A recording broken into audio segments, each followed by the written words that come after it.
Bien, el Señor les bendiga. ¿Cómo están, hermanos? ¿Leyeron el libro de Ruth ya? Bien, algunos lo leyeron, ¿ah? Hermanos, es un libro muy corto. Usted lo puede leer fácilmente en media hora. Si es un poquitito más lento para leer, en una hora lo tiene dado vuelta ya. Así que le animo a que mientras estudiamos esta serie cortita en el libro de Ruth, usted pueda leer. Le va a dar mayor entendimiento acerca de lo que el Señor quiere decirnos a través de esta historia maravillosa. Y me gustaría invitarlos a leer el día de hoy la sección sobre la cual vamos a estar estudiando, que es Ruth capítulo 1, versículos 6 al 22. Búsquelo por favor y me dice amén cuando lo tenga para que leamos juntos. Dice así la palabra del Señor. Entonces se levantó con sus nueras para regresar de la tierra de Moab, porque ella había oído en la tierra de Moab que el Señor había visitado a su pueblo dándole alimento. Salió pues del lugar donde estaba y sus dos nueras con ella, y se pusieron en camino para volver a la tierra de Judá. Y Noemí dijo a sus dos nueras: Id, volveos cada una a la casa de vuestra madre, que el Señor tenga misericordia de vosotras como vosotras la habéis tenido con los muertos y conmigo. Que el Señor os conceda que halléis descanso, cada una en la casa de su marido. Entonces las besó. Y ellas alzaron sus voces y lloraron y dijeron: no, sino que ciertamente volveremos contigo a tu pueblo. Pero Noemí dijo: volveos, hijas mías. ¿Por qué queréis ir conmigo? ¿Acaso tengo aún hijos en mis entrañas para que sean vuestros maridos? Volveos, hijas mías, id, porque soy demasiado vieja para tener marido. Si dijera que tengo esperanza, y si aún tuviera un marido esta noche y también diera a luz hijos, ¿esperaríais por eso hasta que fueran mayores?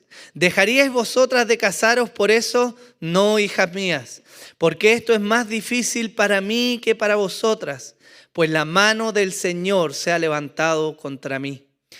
Y ellas alzaron sus voces y lloraron otra vez. Y Orfa besó a su suegra, pero Ruth se quedó con ella. Entonces Noemí dijo: mira, tu cuñada ha regresado a su pueblo y a sus dioses. Vuelve tras tu cuñada. Pero Ruth dijo: no insistas que te deje o que deje de seguirte, porque a donde tú vayas iré yo, y donde tú mores moraré. Tu pueblo será mi pueblo y tu Dios mi Dios. Donde tú mueras, allí moriré, y allí seré sepultada. Así haga el Señor conmigo, y aún peor, si algo excepto la muerte nos separa. Al ver Noemí que Ruth estaba decidida a ir con ella, no le insistió más. Caminaron pues las dos hasta que llegaron a Belén. Y sucedió que cuando llegaron a Belén, toda la ciudad se conmovió a causa de ellas. Y las mujeres decían: ¿no es esta Noemí? Y ella les dijo: no me llaméis Noemí, llamadme Mara, porque el trato del Todopoderoso me ha llenado de amargura.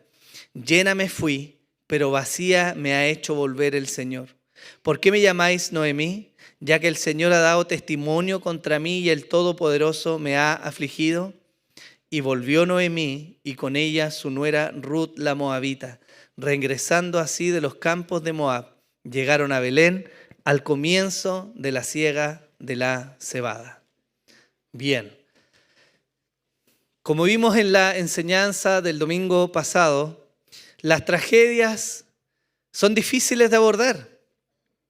No solo, hermanos, porque las tragedias en sí mismas generan dolor y sufrimiento, incertidumbre, angustia o necesidad, sino que son difíciles de enfrentar porque éstas también tienen la capacidad de nublar muy fácilmente la mente de aquel que está viviendo la tragedia.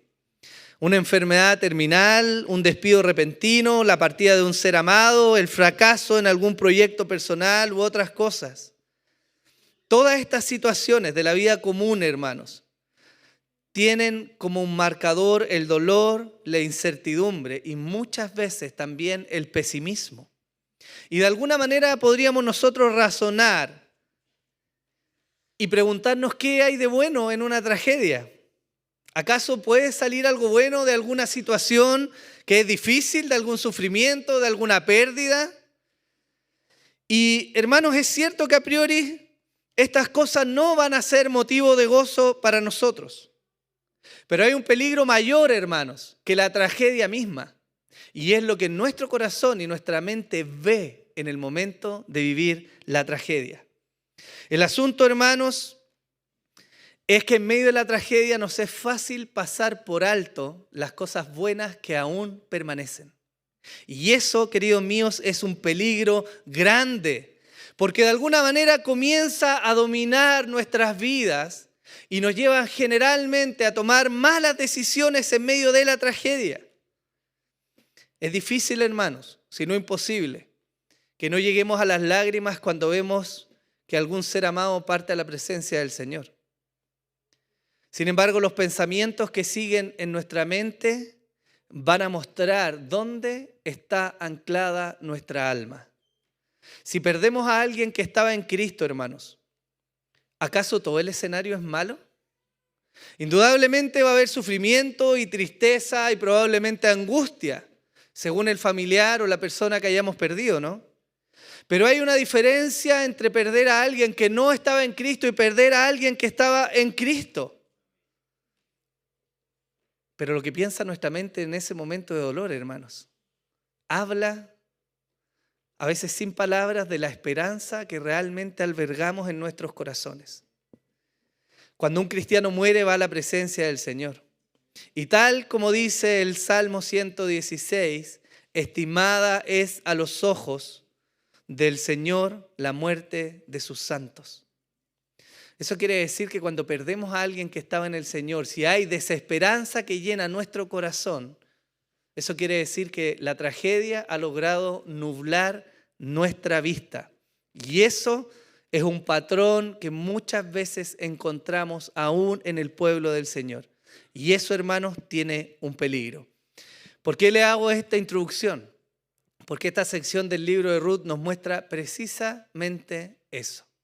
Nos muestra cómo Noemí, en medio de la tragedia que está viviendo, se ha vuelto una mujer pesimista, una mujer que solo ve lo negativo de la situación. Y usted me podría preguntar, pero si perdió a su esposo y sus hijos en una tierra ajena, quedó abandonada y viuda, ¿dónde está lo bueno de eso? Bueno, es lo que quiero que veamos hoy día de alguna manera a través de esta enseñanza. Y quiero que guarde como premisa en su corazón que cuando Dios está presente en la vida de alguien, es imposible que todo sea malo. Y es imposible que todo aquello que percibimos como malo perdure para siempre. La enseñanza hoy día se titula En medio de la amargura, una bendición inesperada. Y lo vamos a ver en dos secciones. Una que aborda el primer versículo que vamos a estudiar hoy día, el versículo 6, que nos muestra un quiebre en el relato que el autor está poniendo. Y la segunda sección en la que vamos a abordar por qué yo les pongo esta premisa delante de ustedes, que no todo en medio de una tragedia es negativo. El versículo 6 dice así: entonces se levantó con sus nueras para regresar de la tierra de Moab, porque ella había oído que en la tierra de Moab, que el Señor había visitado a su pueblo dándole alimento. Y esto, como les decía, genera un quiebre en el relato. Porque hasta el versículo 5, los primeros 5 versículos de Ruth nos están mostrando la tragedia. Nos muestran primero el tiempo en el cual se están desarrollando los hechos. El tiempo de los jueces, un tiempo de decadencia moral, un tiempo donde se había normalizado vivir una vida en la tierra lejos de Dios a pesar de ser el pueblo de Dios. La inmoralidad era pan de cada día. Había una vida laxa en la devoción al Señor. Y vemos en Elimelec que no hubo oraciones, no hubo mediación, no hubo consejo, no hubo humillación, no hubo una búsqueda del Señor para tomar la decisión de partir de la tierra en la cual Dios lo había puesto. Una tierra que, como vimos, particularmente se llama Belén, que se traduce como la casa del pan, donde precisamente Dios había hecho que el pan se ausentara. ¿Cuál fue la consecuencia de esto? Que este hombre muriera y que luego sus 2 hijos varones murieran y dejaran entonces a la esposa de este varón, Noemí, abandonada, viuda, desamparada en una tierra ajena al Señor. Entonces, ¿es una tragedia lo que le ha ocurrido? Evidentemente era una tragedia. Pero el autor hace un quiebre en el relato de esta tragedia para introducirnos algo que va a marcar el tenor del resto del libro. Y es que Dios sí está involucrado en la vida de su pueblo, aún en medio de las tragedias. ¿Por qué vemos esto? Porque la Escritura nos dice, el Señor había visitado a su pueblo dándole, ¿qué les había dado? No sea tímido. ¿Qué les había dado? Alimento. En un periodo en que había escaseado, el Señor había vuelto nuevamente a visitar a su pueblo para traer alimento. Y como vimos la semana pasada, a pesar de la infidelidad del pueblo, a pesar de su bajeza moral y a pesar de su escasez espiritual, Dios nuevamente vuelve y visita a este pueblo de Israel y trae alimento. Y aquí se introduce, como les digo, hermanos, el carácter benévolo y paciente de Dios.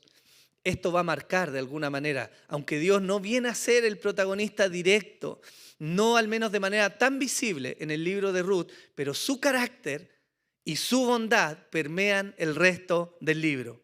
Deuteronomio capítulo 7, versículo 9, dice así: reconoce pues que el Señor tu Dios es Dios, el Dios fiel, que guarda su pacto y su misericordia hasta 1000 generaciones con aquellos que le aman y guardan sus mandamientos. Hermanos, en medio de esta tragedia, el carácter de Dios no ha mudado. Él ciertamente se airó contra el pueblo. Y a la verdad, Él trajo juicio sobre un pueblo que se había vuelto idólatra. Pero en cuanto les afligió, también su mano se extendió en misericordia para volver a traerles pan. Esto marca un tenor importante para nosotros, porque quiero que recordemos algo que hasta ese momento el pueblo debía conocer. Hermanos, ¿no había rescatado Dios a Israel de 400 años de esclavitud en Egipto? ¿No había guiado al pueblo a pesar de su rebeldía por el desierto? ¿No había introducido a sus antepasados a la tierra prometida a pesar de su falta de fe? ¿No había levantado jueces en medio de un declive moral para nuevamente levantar al pueblo de Israel y sacar el yugo de sus enemigos? ¿Lo había hecho o no Dios? Y esto nos marca con mayor intensidad la falta de Elimelec, porque ellos vivían inmersos en la historia del Dios de Israel. Sus padres contaban y las generaciones durante el tiempo de vida de este hombre y de sus antepasados contaban constantemente las maravillas de Dios, pero aún así parece que habían pasado a ser solamente un relato de lo que alguna vez algún Dios había hecho en medio del pueblo. Y esto es importante para nosotros, hermanos. La historia es importante para nosotros de manera especial, no porque conocer historia alimente nuestra mente y nos alimente intelectualmente, no porque a través del conocimiento de esta historia seamos entonces capaces de presumir de los conocimientos intelectuales que tenemos, sino porque nos ayuda, hermanos, a anclar nuestra fe a los hechos reales de lo que Dios ha hecho. Somos un pueblo que tiene historia. Somos una iglesia que más allá del nombre de nuestra denominación o el nombre que tenemos como iglesia local, pertenecemos a la iglesia de Dios que tiene historia. Y esa historia es importante porque vemos a Dios obrar en cada momento de la historia. Cuando nos olvidamos de la historia, no corremos el riesgo solamente de ser profesantes, ignorantes de una religión, sino que corremos el riesgo de que nuestra alma se libra de estar anclada a las verdades de Dios. Y cuando nuestra alma no está siendo alimentada por lo que Dios ha hecho, fácilmente perdemos de vista quién es Dios y lo que Él puede hacer. ¿Sí? El Salmo 36, parafraseando, dice así: dad gracias al Señor porque Él es bueno, porque para siempre es su misericordia. Dad gracias al Dios de dioses, porque para siempre es su misericordia. Dad gracias al Señor de señores, porque para siempre es su misericordia. Al único que hace maravillas, porque para siempre es su misericordia. Porque con sabiduría hizo los cielos, al que extendió la tierra sobre las aguas, al que hizo las grandes lumbreras, el sol para que reine de día, la luna y las estrellas para que reine de noche, al que hirió a Egipto en sus primogénitos, al que sacó a Israel de en medio de ellos, con mano fuerte y brazo extendido, al que dividió en dos partes el mar rojo e hizo pasar a Israel por en medio de él. Mas a Faraón y a su ejército destruyó en el mar rojo, al que condujo a su pueblo por el desierto, al que hirió a grandes reyes y mató a reyes poderosos, a Sehón, rey de los amorreos, y a Og, rey de Basán, y dio la tierra de ellos en heredad a Israel su siervo, el que se acordó de nosotros en nuestra humillación y nos rescató de nuestros adversarios, el que da sustento a toda carne. Dad gracias al Dios del cielo, porque para siempre es su misericordia. El libro de Ruth nos relata a un pueblo que se olvidó quién era Dios. Y una vez que Dios pasa a ser un relato más, como un mito de la comunidad, es imposible que nuestro corazón se pueda avivar para confiar en lo que Él es capaz de hacer. Leer la Biblia, hermanos, es un hábito importante, no porque adquirimos conocimiento, sino porque aviva nuestra fe. Porque nos ayuda a recordar quién es Dios, lo que Él ha hecho, su misericordia, su fidelidad. Hermanos, y eso va a hacer que nuestro corazón esté anclado a la esperanza genuina y verdadera de lo que Dios ha prometido. Cada vez que hay desánimo en nuestro corazón, debemos rutear cómo y qué estamos creyendo acerca de Dios. Ruth y Noemí se encuentran en una tierra ajena, en medio de una cultura pagana. Una tierra donde la idolatría era el pan de cada día. Lejos de aquel lugar al cual Dios había guiado a sus antepasados. Y ahí, en esa tierra, Noemí vuelve a escuchar que como Dios lo había hecho otras veces, Él visitó a su pueblo. Y esta fidelidad que nos muestra este pequeño versículo, hermanos, se va a mantener a lo largo de todo el libro de Ruth hasta que lleguemos a la conclusión. ¿Lo tiene hasta acá? Dicho eso, pasemos a ver entonces lo que pasa en el corazón de Noemí en medio de todo este regreso a Belén. Los versículos que leímos entre el 7 y el 22, de alguna manera condensado, nos dicen que Noemí se entera de que Dios había visitado a Israel. Ella entonces decide volver a su tierra natal. Trata de convencer a sus nueras que les es mejor quedarse junto a las familias suyas en Moab.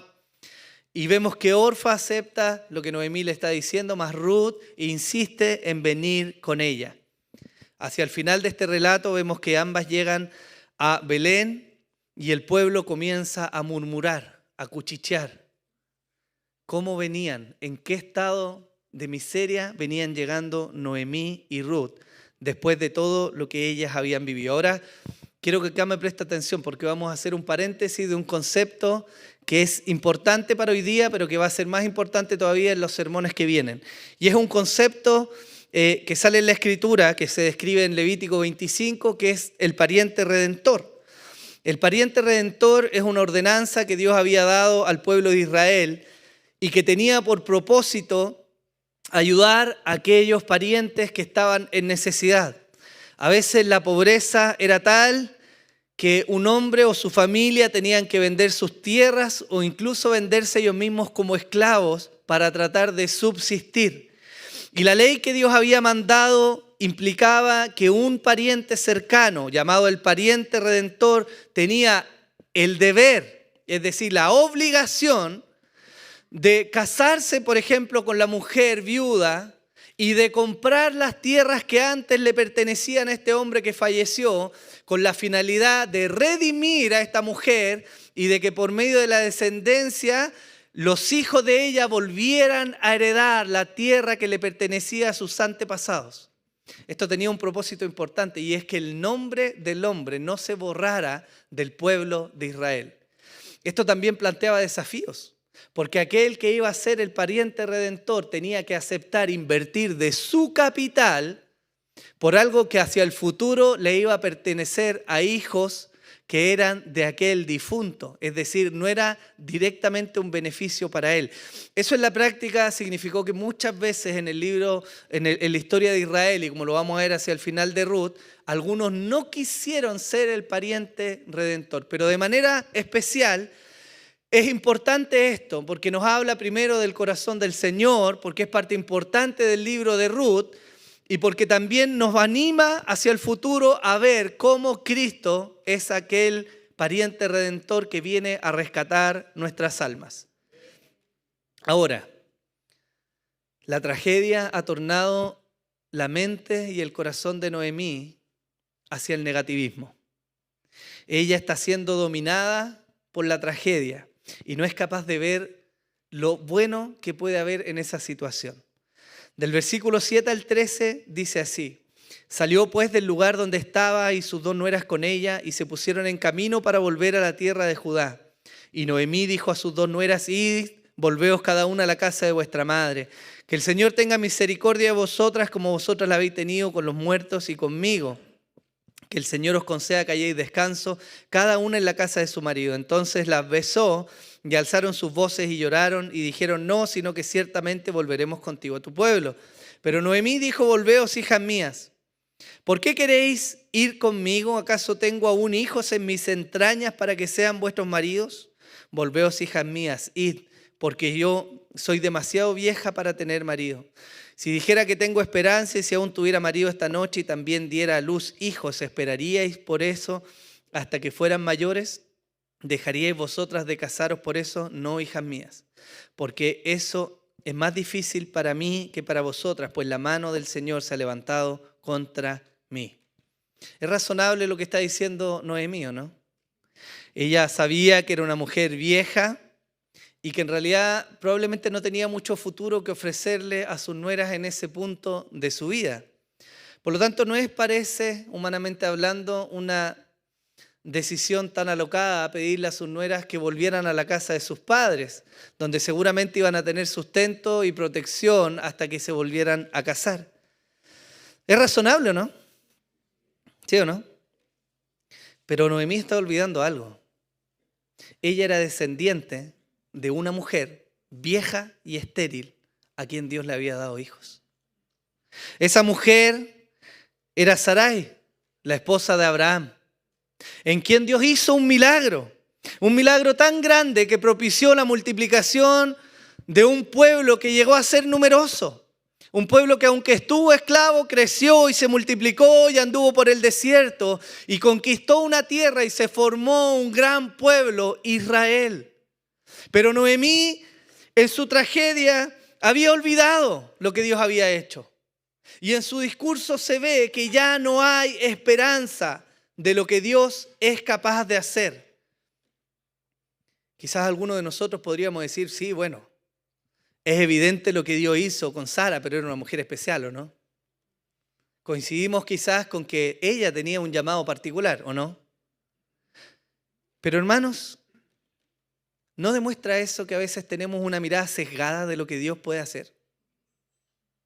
¿O acaso Dios tiene que pedirnos permiso a nosotros para orar de manera poderosa y milagrosa como Él quiere hacer? Las palabras de Noemí de alguna manera dan por cerrado el tema.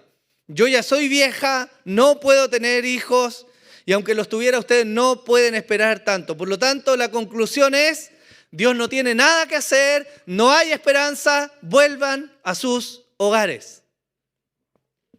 ¿Parece una mujer de fe? ¿Le parecería a usted una mujer de fe? No, ¿cierto? En segundo lugar, vemos que Noemí se atreve a hacer una declaración atrevida. En el versículo 13 dice: ¿esperaríais por eso hasta que fueran mayores? ¿Dejaríais vosotras de casaros por eso? No, hijas mías, porque es más difícil para mí que para vosotras. Y ella dice: pues la mano del Señor se ha levantado contra mí. En el versículo 21 ella vuelve a declarar y dice: llena me fui, pero vacía me ha hecho volver el Señor. ¿Por qué me llamáis Noemí, ya que el Señor ha dado testimonio contra mí y el Todopoderoso me ha afligido? Las palabras de Noemí tienen una sola cosa que es cierta, y es que ella reconoce que Dios es soberano. Pero lo demás, ella falla. De alguna manera se parece al discurso de Job cuando él dice en Job 13:24, ¿por qué escondes tu rostro y me consideras tu enemigo? Y la pregunta aquí viene a ser, ¿acaso Dios ha declarado ser enemigo de Noemí? ¿Acaso el autor nos deja alguna evidencia a través de la que nosotros podamos ver y decir, sí, Dios efectivamente se levantó contra Noemí? No hay ninguna muestra en el texto de que Dios haya levantado contra Noemí. Pero fíjense cómo la tragedia ha llevado a Noemí a pensar que Dios está obrando contra ella para afligirla. Hermanos, ¿no nos pasa eso a nosotros a veces en medio de la tragedia, o no? ¿No hemos dicho nosotros a veces, ¿por qué a mí, Señor? ¿Por qué a mí? ¿Por qué no me dejas prosperar? ¿Por qué no me dejas crecer? ¿Por qué no me dejas tener a esta persona? ¿Por qué no me dejas, Señor, hacer aquello que deseo? Y la tragedia tiene este peligro, hermano, que nubla nuestro juicio de cómo es el carácter bondadoso de Dios. Hermanos, ¿acaso Dios se atreve a inculpar a alguien injustamente de pecado? No, ¿cierto? El libro de Job nos muestra cómo los amigos de Job se levantan y comienzan a atacar a Job, diciéndole, pero oye, en realidad estas cosas le pasan a alguien que es un gran pecador, ¿o no? Entonces Job piensa, porque seguramente algo grave has hecho. Pero el mismo libro de Job nos dice que Dios lo consideraba un varón justo. ¿Sí o no? Entonces la tragedia tiene la capacidad de nublar nuestra mente y hacernos perder de vista el carácter de Dios. Pero hay un punto más que nos marca cómo Noemí estaba pensando. El versículo 19 y 20 nos dice, caminaron pues las dos hasta que llegaron a Belén, y sucedió que cuando llegaron a Belén toda la ciudad se conmovió a causa de ellas. Y las mujeres decían, ¿no es esta Noemí? Y ella les dijo, no me llames Noemí, que se traduce como dulce. Llamadme Mara, porque el trato del Todopoderoso me ha llenado de amargura. Toda la tragedia que ha vivido, la pérdida de su esposo e hijos, el quedar abandonada en una tierra extranjera, la vulnerabilidad, la vergüenza de tener que volver a Israel, como se dice, con la cola entre las piernas, parece ser suficiente como para que ella perdiera su gozo, su esperanza y la idea de que Dios pudiera socorrerla. Ella declara con sus palabras, no hay nada de dulce en mí. No hay esperanza, no hay gozo en mí. Vean la amargura en la cual el Señor me ha puesto. El Todopoderoso me ha llenado de amargura. Así que desde la perspectiva de Noemí, Dios es de alguna manera responsable. Eso está diciendo ella con sus palabras. Lo dicen a veces los ateos, retando al Señor, ¿no? Bueno, si Dios es Dios, que haga esto. Y lo decimos nosotros a veces. Señor, si tú eres poderoso y eres capaz de hacer esto, ¿por qué estoy viviendo esto? Y de alguna manera nos parece conocido este relato. Porque muchas veces, como les decía, nosotros hemos alzado nuestros ojos al cielo y con imprudencia hemos abierto nuestros labios para acusar a Dios respecto a lo que nosotros estamos viviendo, ¿no? Como si Dios fuera el causante de todas las maldades que nos ocurren a nosotros. Muchas de ellas son el resultado natural de nuestras malas decisiones. Muchas de ellas son la consecuencia lógica de lo que nosotros hemos hecho. Y en el caso de Noemí en particular, ella ha venido a ser presa de las malas decisiones de un hombre, su esposo, que se había olvidado de Dios en la práctica. Hermanos, lo cierto es que en estas reacciones descarnadas, en medio de la tragedia, no solamente se expresa el dolor que cargamos, sino la necedad y la inmadurez de nuestra fe. Si Noemí hubiera podido leer el libro de Ruth, hermanos, su perspectiva hubiera cambiado. De igual manera que si Job hubiera sido capaz de ver la historia que de manera paralela se entretejía en los cielos, Su perspectiva hubiera cambiado. Pero es evidente que ella no podía ver esto porque el libro se escribió mucho después de lo que ella vivió, ¿no? Pero nos muestra con mayor énfasis, hermanos queridos, que hay necesidad de madurar y crecer en nuestra convicción y en nuestra fe. Porque Dios es Dios y Él sigue permaneciendo fiel a pesar de las circunstancias que vivamos. Ella descuidó algo que la Biblia nos manda a guardar. Proverbios 4:23 dice, con toda diligencia guarda tu corazón, porque de él brotan los manantiales de la vida. Y quizá la versión Reina Valera le suena más, porque dice, sobre toda cosa guardada, guarda tu corazón. ¿Por qué? Porque de él mana la vida. Y en todo este proceso, hasta este punto de la historia, Noemí se estaba olvidando quién era Dios. Y tal como les mencioné al inicio de esta enseñanza, la tragedia tiene la facilidad de hacernos olvidar rápidamente el carácter de Dios y quién es Él. Quizás para nosotros hoy día esto pudiera parecer circunstancial, ¿no? Una anécdota en la historia, o incluso podríamos validarlo como la respuesta más razonable en medio de tal sufrimiento o dolor. Pero hermanos, no podemos naturalizar la falta de fe. No podemos validar lo que Noemí está diciendo como si fuera natural en medio de toda circunstancia dolorosa. Y a veces parece que nos conformamos en medio del dolor a decir, bueno, está bien, yo comprendo a esta persona, yo mismo, ¿cierto? Tenemos autoconmiseración de nosotros. Bueno, en medio de la aflicción sí, está bien que reaccionemos así. Pero hermanos, esa no es la respuesta correcta. Porque cuando perdemos la perspectiva de quién es Dios, comenzamos en una espiral descendente que solo va a traer más dolor y aflicción y desesperación. Lo que vemos hasta este punto es que la teología de Noemí está siendo gobernada por la amargura y la desesperanza, y no al contrario como debiera ser. La desesperanza y la amargura siendo manejadas por una correcta teología. En este caso, el orden de los factores, hermanos, no da lo mismo, y sí nos pone en peligro.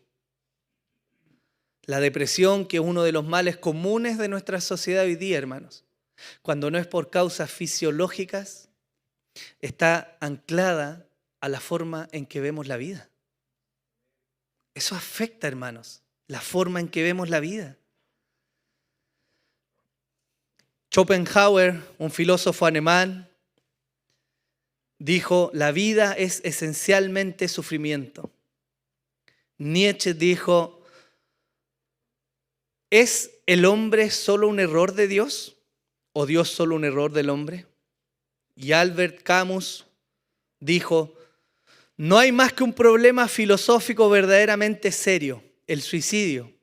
Juzgar si la vida vale o no la pena de ser vivida es responder a la cuestión fundamental de la filosofía. Y hermanos míos, quiero que usted grabe en su mente que cuando nosotros sacamos a Dios de la ecuación, no hay un motivo para vivir esta vida en esta tierra. Porque ciertamente usted y yo nos vamos a enfrentar al dolor, a la decepción, a la miseria y al fracaso. Es parte de la vida en este mundo caído.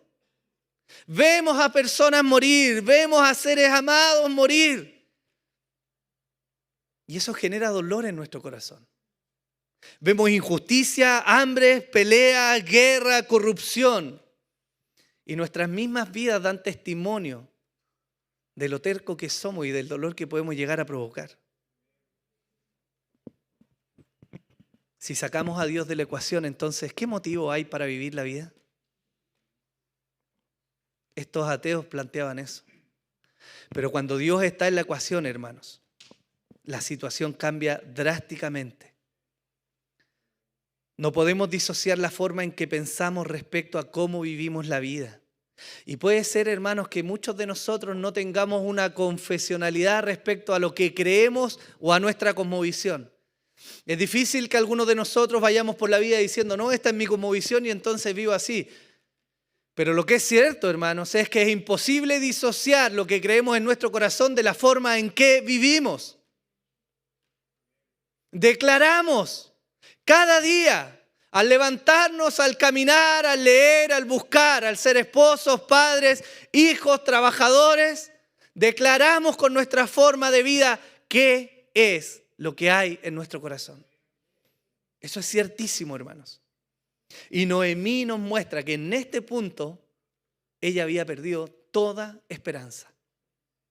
Ella no confiaba que Dios la podía levantar. Y no solo eso, sino que además declaraba que Dios se había vuelto su enemigo.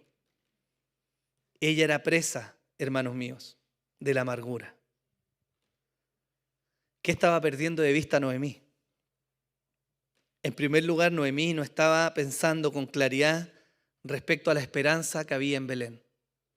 Ella estaba en una tierra lejana. Y en esa tierra lejana, ella oyó que la fidelidad de Dios se había expresado nuevamente. ¿Cómo se expresó? En que Dios volvió a traer alimento sobre la tierra. Yo les pregunto, hermanos, considerando la cultura israelita en ese tiempo, ¿acaso ella no sabía de la ley del pariente redentor? ¿Acaso no tenía Noemí más familia en Belén? ¿Acaso la visitación del Señor no era en sí misma una muestra de la fidelidad de Él? Como para albergar, aunque sea un poco de esperanza en el corazón, en creer que Dios podía hacer algo. Ruth capítulo 3, versículos 1 y 2 nos dice así.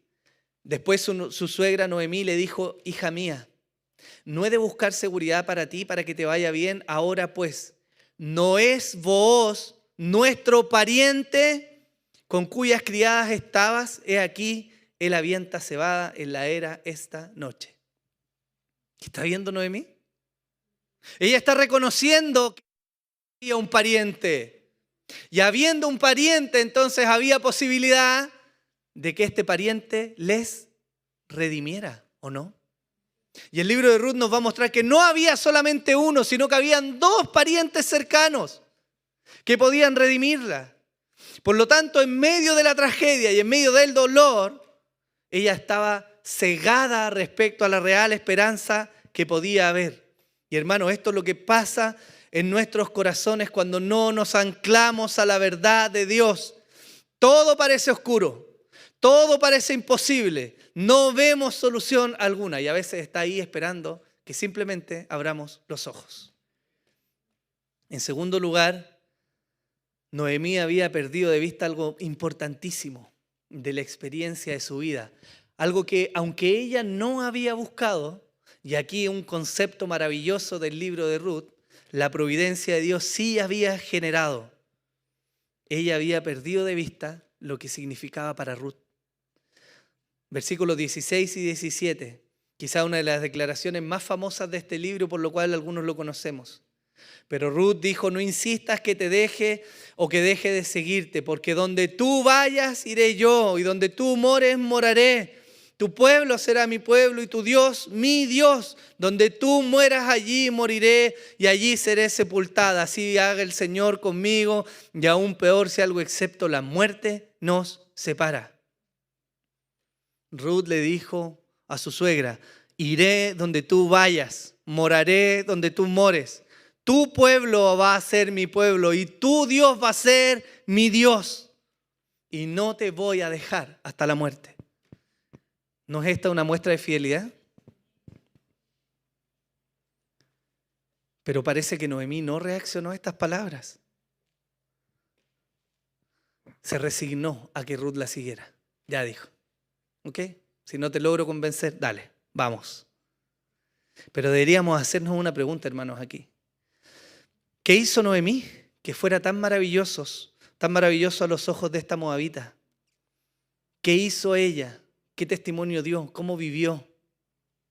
Que fuera tan valioso para que esta moabita se atreviera a dejar a su familia, a su tierra, sus posesiones y sus dioses para seguirla a ella, a una tierra que para la moabita era extraña. Y esto es algo maravilloso. Noemí perdió de vista esto, lo que Dios había hecho a través de ella. Y si vamos atrás en la historia, debiera hacernos mucho más sentido lo que Dios estaba gobernando.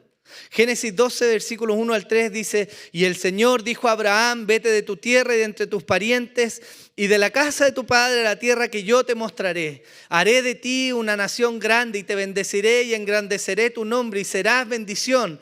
Bendeciré a los que te bendigan y al que te maldiga maldeciré. Y en ti serán benditas todas las familias de la tierra.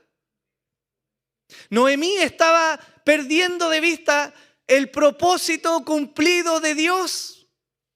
Porque Dios fue a esa familia extraña, en una tierra pagana, a buscar una mujer que no era del pueblo para traerla así.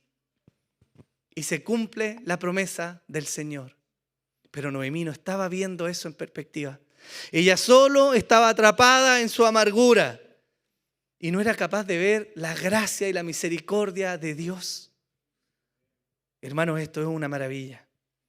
Si Noemí tan solo hubiera sabido que a través de Ruth iba a venir el rey David y del rey David iba a venir el Salvador, hubiera cambiado la forma en que ella hubiera enfrentado esto. Hermanos, yo les pregunto, ¿acaso el pueblo de Dios no desea con todo su corazón que la gente venga a Cristo? Y aunque esta mujer, Noemí, no buscó por sus propios medios, Dios sí obró a través de ella y trajo salvación a la vida de Ruth. Gloria a Dios por eso, hermanos. Las palabras de Ruth no son sino el rechazo a los dioses paganos y la declaración de fe más simple y sincera posible. Ella está renunciando a sus raíces, a su tierra, a su familia y a sus dioses para abrazar la vida junto a Noemí y al Dios de Noemí. Es cierto, hermanos, que las aflicciones van a llegar a nuestra vida muchas veces sin dar aviso. También es cierto que no todas las respuestas van a llegar igual de rápido. De hecho, algunas respuestas puede que no lleguen a lo largo de nuestra vida. Y también es cierto que no todas las respuestas que buscamos van a ser igual de claras para nosotros, a pesar de que para otros sean evidentes.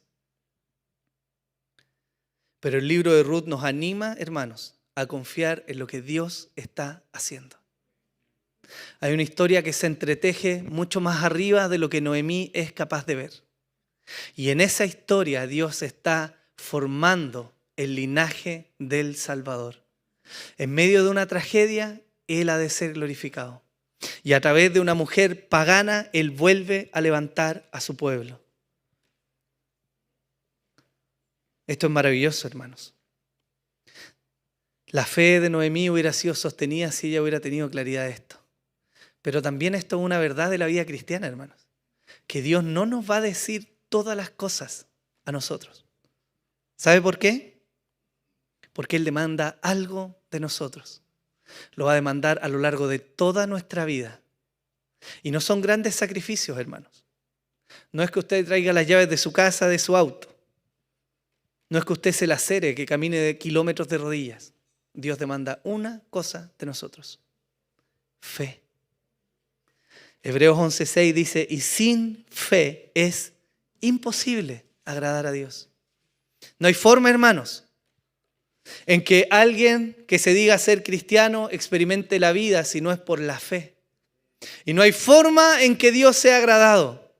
No por nuestra dedicación, hermano, no por nuestra piedad, no por tu buena conducta, no porque eres un padre ejemplar, no porque seas la mejor esposa o el mejor esposo, o porque seas el hombre o la mujer más íntegro sobre la tierra, y eso sí es necesario todo esto.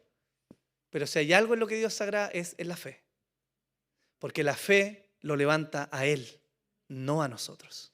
La fe reconoce quién es Dios, no las potencialidades que tenemos nosotros.